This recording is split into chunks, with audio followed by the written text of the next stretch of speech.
आगे बात करते हैं ब्रिटिश शासन का भारतीय अर्थव्यवस्था पर प्रभाव, ठीक है ना।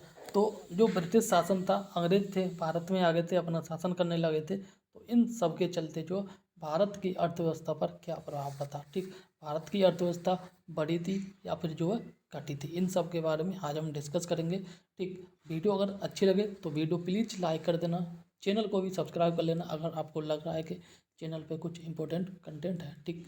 और इसके साथ जो है अगर हो सके तो वीडियो को शेयर कर देना, ठीक।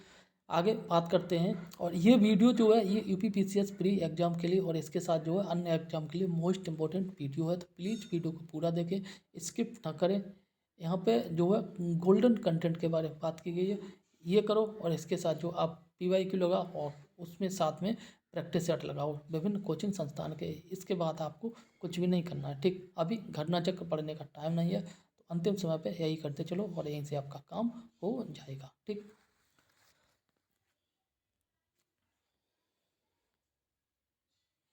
सबसे पहले बात करते हैं धन निष्कासन के सिद्धांत का जो प्रतिपादन किया था दादा भाई नौरोजी ने किया था, ठीक। और इसको बोलते हैं ड्रेन ऑफ वेल्थ थ्योरी, ठीक। आगे बात की जा रही है वर्ष 1892 ईस्वी में जो है लिबर्टी पार्टी, ठीक। 1892 ईस्वी में लिबरल पार्टी के टिकट पर जो है ब्रिटिश हाउस ऑफ कॉमन्स में चुने जाने वाले प्रथम भारतीय थे, कौन थे, दादा भाई नौरोजी, ठीक। Poverty and the un-British rule in India नामक पुस्तक के लेखक थे दादा भाई नौरोजी। और यह विचार किसने दिया था कि भारत में ब्रिटिश आर्थिक नीति घिनौनी है, तो ये जो विचार है ये कार्ल मार्क्स ने दिया था। जर्मनी के रहने वाले थे, समाजवाद के प्रवर्तक थे, कौन, कार्ल मार्क्स। कार्ल मार्क्स की एक पुस्तक थी दास कैपिटल, और इसे जो समाजवादियों को बाइबल कहता है। इंपॉर्टेंट है, सारा कंटेंट याद कर लेना। आगे बात करते हैं औपनिवेशिक अर्थव्यवस्था की श्रेष्ठतम पुस्तक टुडे इंडिया टुडे के लेखक थे रजनी पाम दत्त।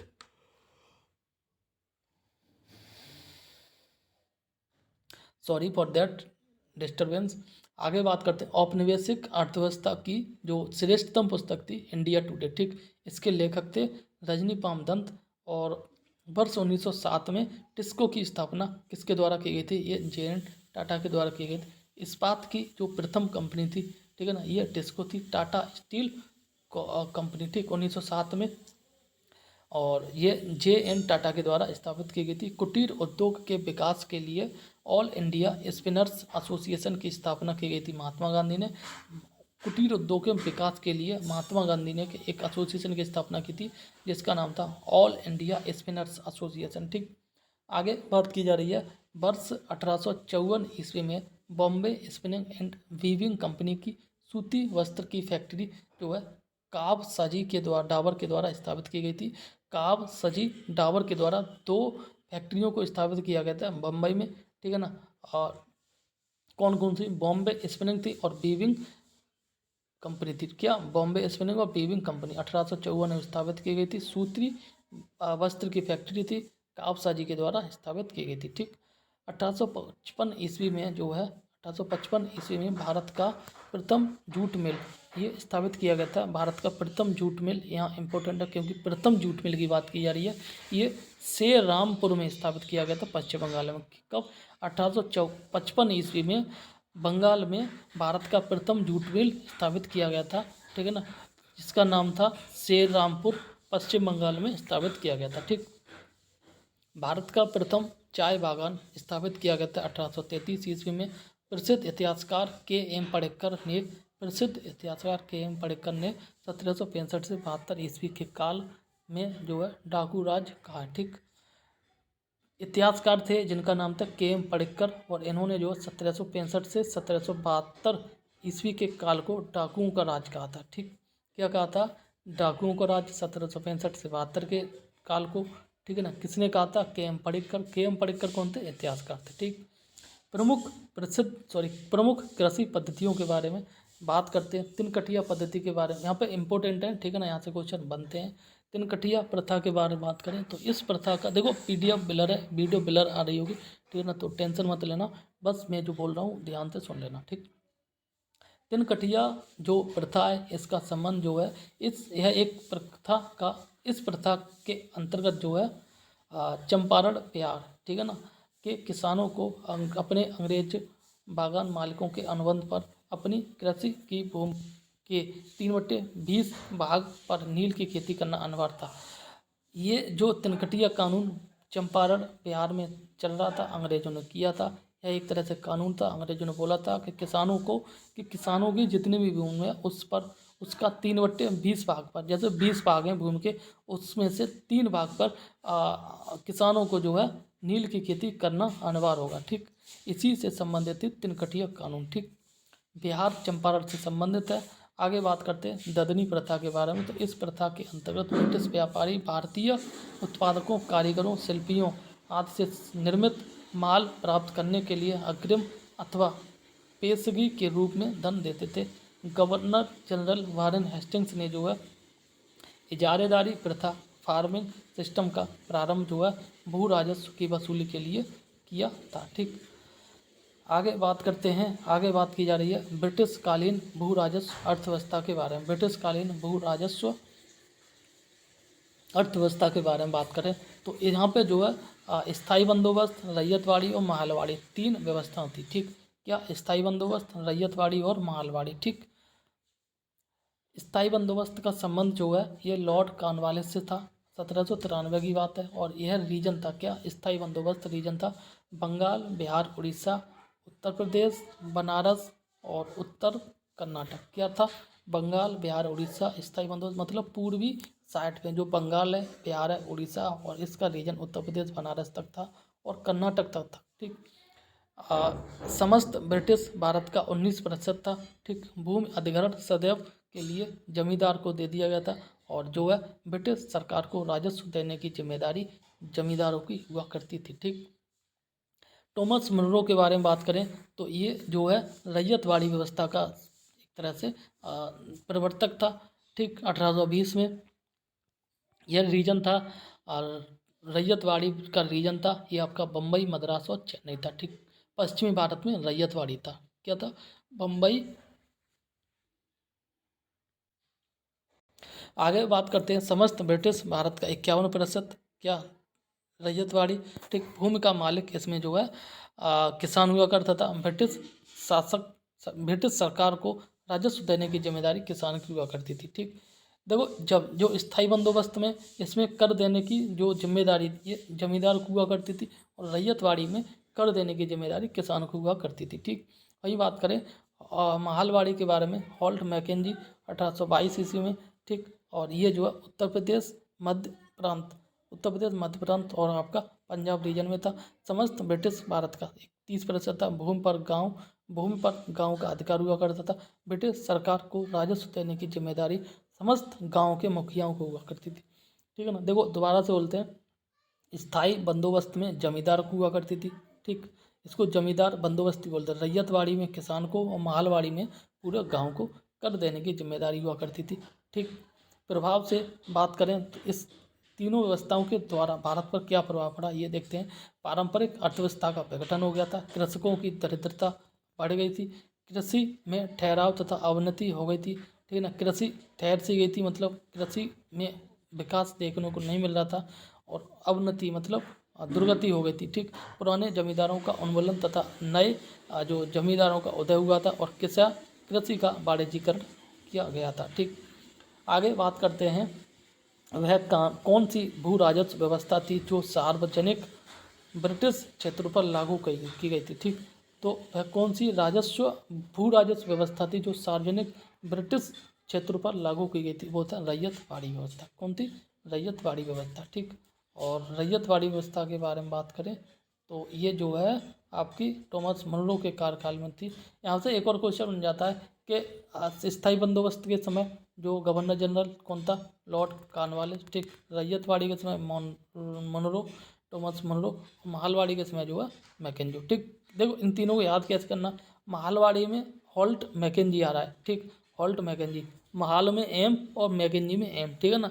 इसी प्रकार से रैयतवाड़ी में बात करें तो इसमें आ रहा है मुनरो। ठीक, तो इसमें अंत में देख लो रैयत मुनरो, रासे मुनरो। ठीक, और यहाँ पे जमींदारी व्यवस्था में जो है लॉर्ड कॉर्नवालिस था। ठीक, जमींदारी व्यवस्था या स्थायी बंदोबस्त में लॉर्ड कॉर्नवालिस, रैयतवाड़ी में टॉमस मुनरो और महलवाड़ी में जो आपका हॉल्ट मैकेंजी था, ठीक।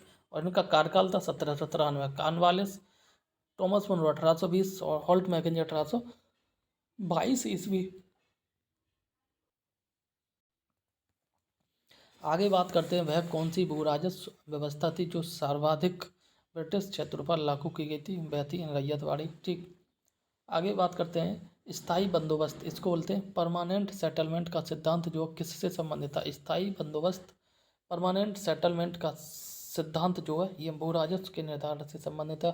भारत में रेलवे का जनक, तो भारत में रेलवे का जनक सभी को पता है कौन था? लॉर्ड डलहौजी के जो है लॉर्ड डलहौजी को भारत में रेलवे का जनक माना जाता है। लॉर्ड डलहौजी के प्रयत्नों के कारण ही महाराष्ट्र में सन 1853 ईस्वी में मुंबई से थाने तक प्रथम रेलगाड़ी चलाई गई थी, ठीक। आगे यहाँ देख लेते हैं, गवर्नर जनरल वारेन हेस्टिंग्स ने इजारेदारी प्रथा फार्मिंग सिस्टम का प्रारंभ जो है भू राजस्व की वसूली के लिए किया गया था, ठीक।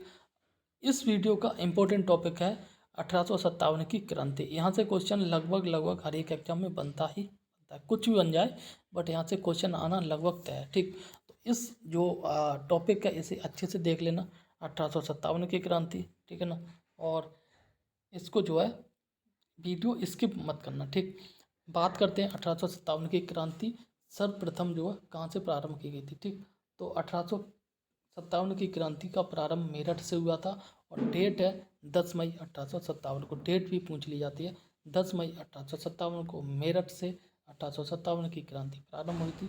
34वीं रेजिमेंट के सिपाही मंगल पांडे ने किस स्थान पर विद्रोह किया था? ये जो है विद्रोह किया था बैरकपुर पड़ता है पश्चिम बंगाल में, ठीक। 1857 के स्वाधीनता संग्राम के प्रतीक क्या थे? 1857 के स्वाधीनता संग्राम के प्रतीक था कमल और रोटी। यहाँ से क्वेश्चन बनता है, ठीक। वर्ष 1857 के विद्रोह का तत्कालिक कारण क्या था, ठीक।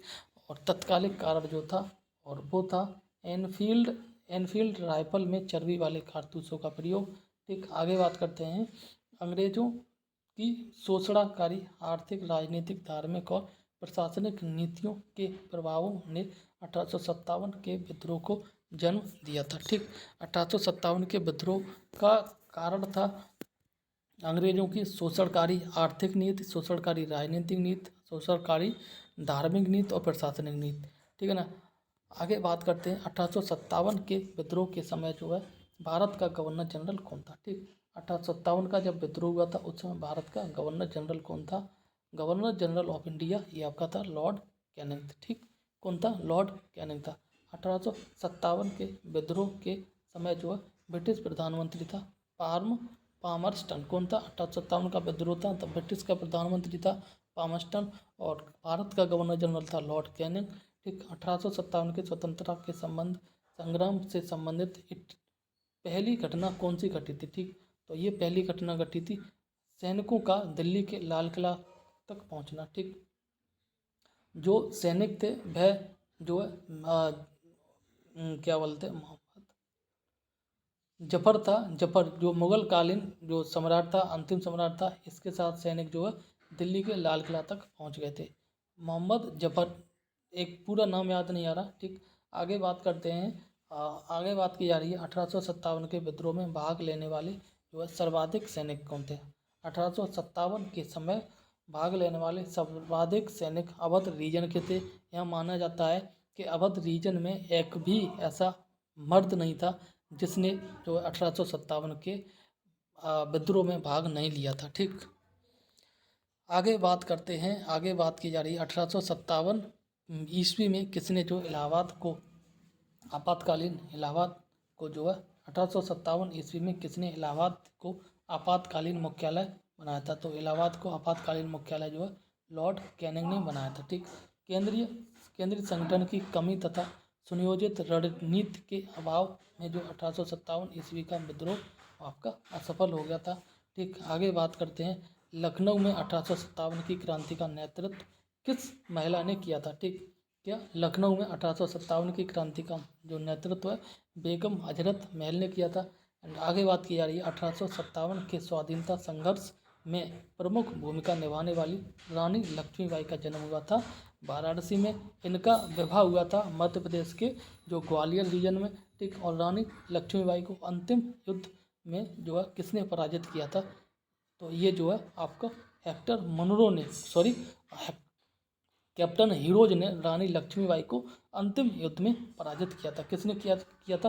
कैप्टन हीरोज ने, ठीक। और असम में 1857 की क्रांति का नेता कौन था? असम में 1857 की क्रांति का नेता था दीवान मनीराम दत्त, ठीक।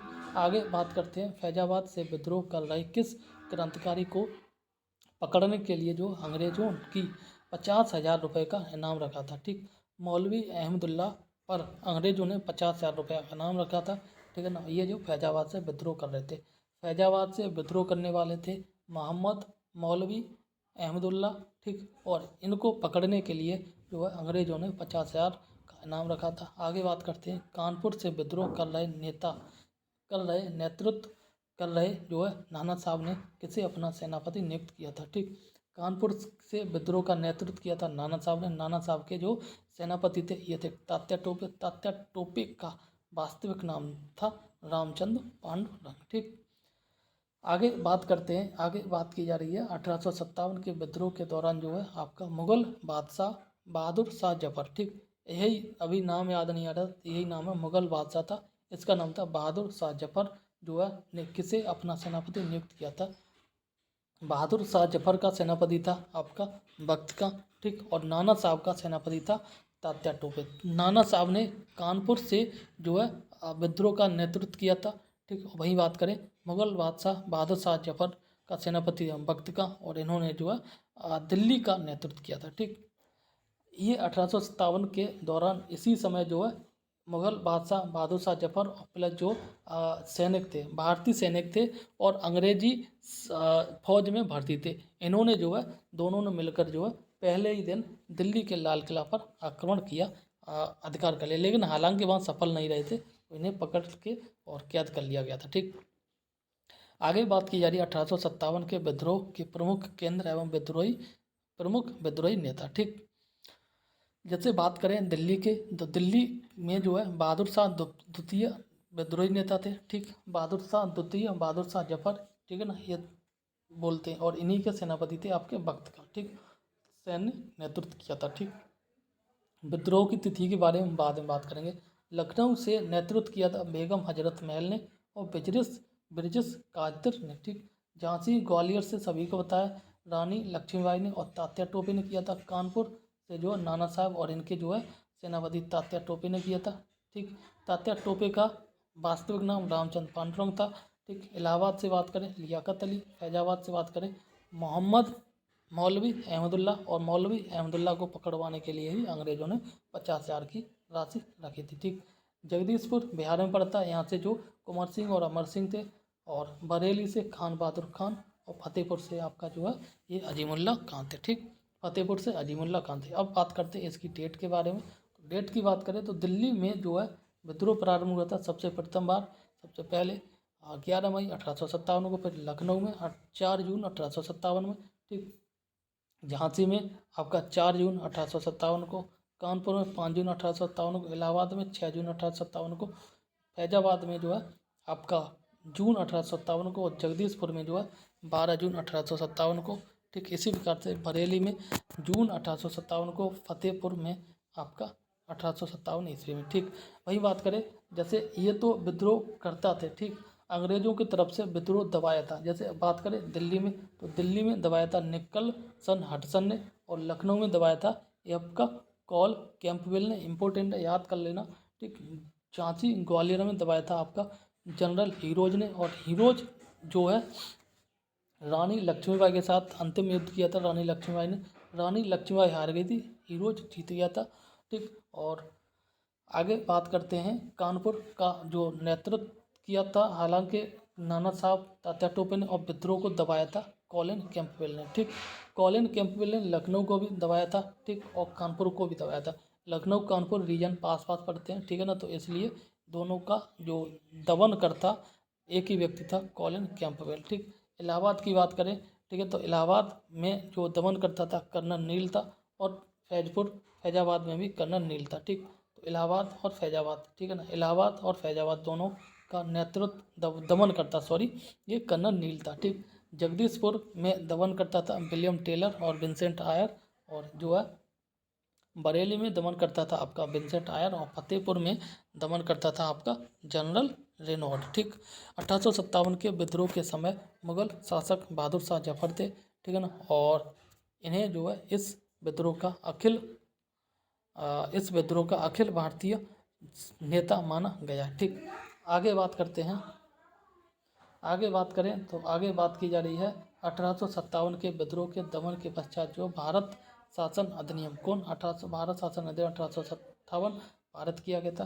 1857 के विद्रोह के दमन के पश्चात जो है भारत शासन अधिनियम, ठीक है ना, जैसे 1857 का विद्रोह खत्म हो गया, क्रांति होगी, ठीक है ना, उसके बाद जो है अंग्रेज के द्वारा, अंग्रेज जो अधिकारी हैं, रानी है एलिजाबेथ, उनके द्वारा भारत शासन अधिनियम 1858 पारित किया गया 1857 के जस्ट अगले साल 1858 को, और इसके माध्यम से जो है भारत का शासन जो ईस्ट इंडिया कंपनी के हाथों से निकलकर ब्रिटिश क्राउन के हाथ में चला गया था। ठीक, 1857 ईस्वी तक, 1857 ईस्वी से पूर्व तक जो भारत पे शासन कर रहे थे वो ईस्ट इंडिया कंपनी थी, ठीक है ना। फिर 1857 की क्रांति हुई, और क्रांति के बाद जो है यह शासन जो है 1858 में ब्रिटिश के क्राउन के अंतर्गत चला गया था। देखो, इसको अगर समझें तो ऐसे समझ सकते हो, जैसे मान लो इंडिया की कोई कंपनी है, ठीक है ना, इंडिया की कोई कंपनी है आई मान लो, ठीक है ना, और यह मान लो एक दूसरे देश में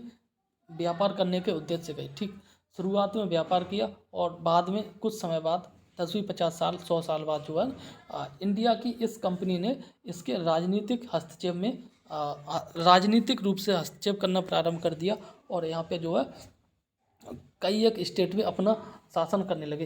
हालांकि उद्देश्य क्या था, व्यापार करना, ठीक है ना, शुरुआत में व्यापार किया भी था, लेकिन बाद में इस कंपनी ने, इंडिया की इस कंपनी ने बाकी राजनीतिक सत्ता हत्याना शुरू कर दिया। ठीक, तो उसके बाद कुछ समय बाद उस देश के जो ओरिजिनल निवासी थे उन्होंने कंपनी का विद्रोह किया, कंपनी का विरोध किया, विद्रोह किया, और जिसके बाद में जो है युद्ध हुआ एक तगड़ा, ठीक है ना, एक युद्ध हुआ, और युद्ध के बाद जो है फिर इंडिया की जो कंपनी थी, ठीक है ना, इंडिया की कंपनी के बाद जो इंडिया की गवर्नमेंट ने कहा बेटा तुम साइड हो जाओ, अब हम जो है यहाँ पर राज करेंगे। ठीक, इस देश में हम राज करेंगे। तो इसी प्रकार से सेम इंडिया के साथ हुआ था। पहले ईस्ट इंडिया कंपनी भारत पे व्यापार करने के उद्देश्य से आई थी, व्यापार किया भी था अच्छे से, उसके बाद भारत की सत्ता में हाथ डालना स्टार्ट कर दिया, भारत की राजनीतिक शक्ति में हाथ डालना स्टार्ट कर दिया।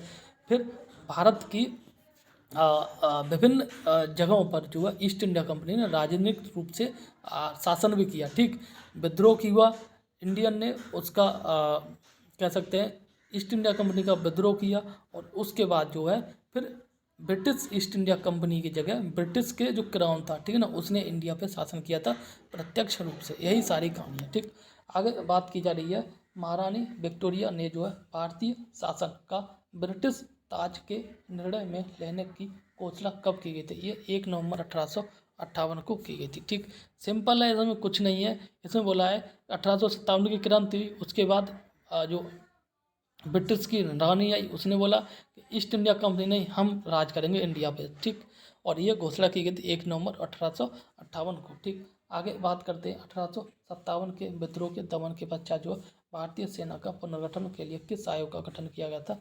ये जो है पील आयोग का गठन किया गया था। ये इंपॉर्टेंट है। 1857 के विद्रोह के दमन के पश्चात जो है भारतीय सेना का पुनर्गठन करने के लिए, ठीक है ना। देखो 1857 की क्रांति हुई थी, 1857 की क्रांति में जो सैनिक थे इसमें जो कुछ इंडियन सैनिक थे और कुछ जो है अंग्रेजों के द्वारा ब्रिटिश सैनिक थे। ठीक, और ये दोनों तरफ देखो सिंपल है, हालांकि British east India company Bharat पे राज तो कर रही थी, ठीक है ना, और उसी कंपनी में जो सैनिक थे वो इंडियन भी थे। रोजी रोटी कमाने के लिए जब रोजी रोटी मिलती है तो चीज़ें भूल जाते हैं, ठीक है ना, सिंपल है। तो इसलिए जो भारत के लोग भी उस ईस्ट इंडिया कंपनी में सैनिक के रूप में भर्ती हो गए थे और कार्य करने लगे थे। ठीक, हालांकि जो भारत के लोग थे, भारत के सैनिक थे, उनके साथ दुर्व्यवहार और पक्षपात हुआ करता था, इसके कारण जो है विद्रोह हुआ। ठीक, और जब 1857 की क्रांति हुई तो जो सैनिक संगठन था, यानी कि जो सेना बनी थी वो सेना पूरी की पूरी तितर बितर हो गई थी। ठीक, तो दोबारा से सेना का संगठन करने के लिए एक आयोग आया था जिसका नाम था पील आयोग। ठीक, क्या था? पील आयोग। ठीक, 1858 के भारत शासन अधिनियम के द्वारा जो किसे भारत का प्रथम वायसराय बनाया गया था? ये जो है आपका लॉर्ड कैनिंग तो भारत का प्रथम वायसराय बनाया गया था। ठीक, आगे बात की जा रही है 1857 के विद्रोह में कौन सा शायर जो है अंग्रेजों का आलोचक था? ये मिर्जा गालिब अंग्रेजों का आलोचक थे। ठीक, आगे बात की जा रही है भारत के शिक्षित मध्य वर्ग तथा जमींदारों ने 1857 के विद्रोह में तटस्थता स्थापित रखी। मतलब भारत का जो शिक्षित वर्ग था और उस समय का जो जमींदार वर्ग था, ठीक है ना, इन्होंने 1857 की विद्रोह में भाग नहीं लिया था। रीजन क्या था?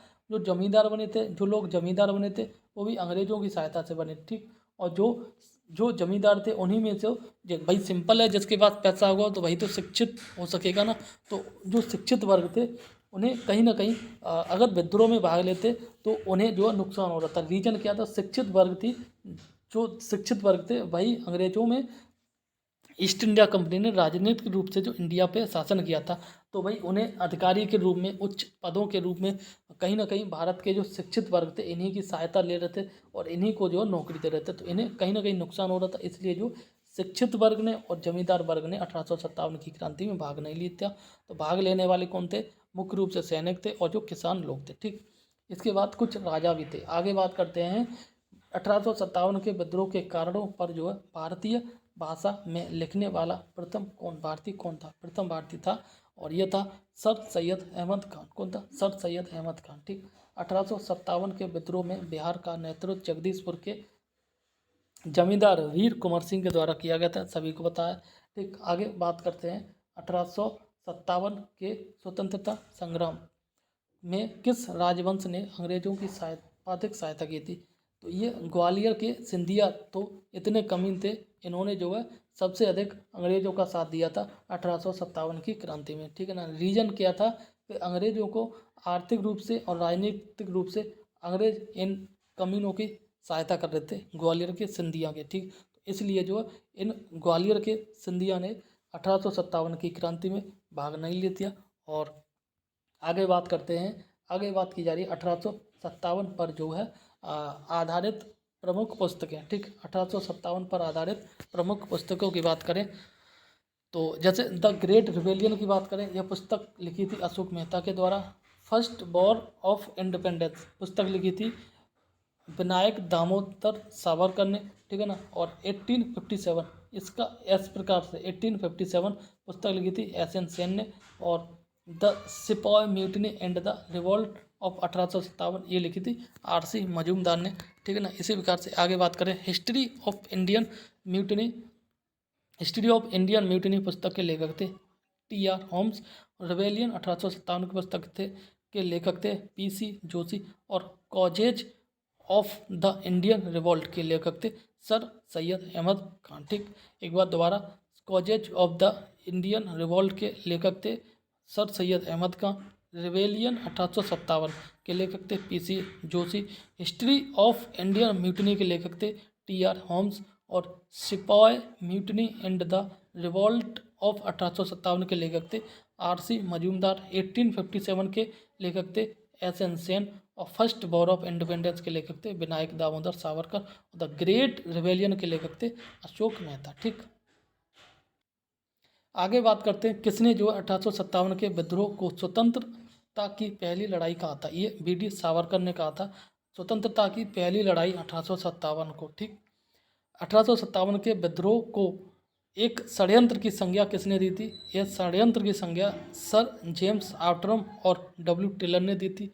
ठीक है, Sir James Outram W Taylor ने 1857 के विद्रोह को षड्यंत्र की यात्रा कहा था, षड्यंत्र की संज्ञा कहा था। ठीक, तथाकथित प्रथम राष्ट्रीय स्वतंत्रता संग्राम ने न प्रथम न राष्ट्रीय और न ही स्वतंत्रता संग्राम कहा था, यह कथन था आर.सी. मजूमदार का। ठीक, आगे बात की जा रही है भारतीय स्वाधीनता आंदोलन का सरकारी इतिहासकार कौन था? ठीक, ये इंपॉर्टेंट है, यहाँ से क्वेश्चन बन जाता है कि जो 1857 का भारतीय स्वाधीनता संग्राम का जो सरकारी इतिहासकार था ये एस एन सेन थे। और एस एन सेन की ही पुस्तक थी 1857। ठीक, आगे बात की जा रही है और 1857 का विद्रोह पर आधारित प्रमुख मत। ठीक है ना। तो किसका क्या मत था वो बारे में बात की जा रही है। जैसे बात करें एशियन सेन के बारे में, प्रमुख इतिहासकार थे, और इनका जो मत था जो ये था, जो कुछ धर्म के लिए लड़ाई के रूप में प्रारंभ हुआ था वह स्वतंत्रता संग्राम के रूप में समाप्त हुआ था। ठीक, मतलब 1857 की लड़ाई का जो तत्कालिक कारण था धार्मिक रूप से था, यानी कि धर्म में हस्तक्षेप करना। आपको पता है कि जो अंग्रेजों के द्वारा कारतूस लाए गए थे, नई एनफील्ड राइफल लाई गई थी, उनके जो कारतूस थे, और वो कारतूस में यह अफवाह फैल गई थी कि कारतूस के मुंह पर, ठीक है ना, चर्बी थी गाय और भैंस के मांस की, ठीक, सॉरी, गाय और सूअर के मांस की, ठीक। इसीलिए जो है ये विद्रोह शुरू हुआ था और ख़त्म हुआ था स्वतंत्रता संग्राम के रूप में। और अशोक मेहता का कथन था, इनका कथन था 1857 के विद्रोह का स्वरूप राष्ट्रीय था। बी.डी. सावरकर का कथन था 1857 का विद्रोह एक सुनियोजित राष्ट्रीय स्वतंत्रता संग्राम था।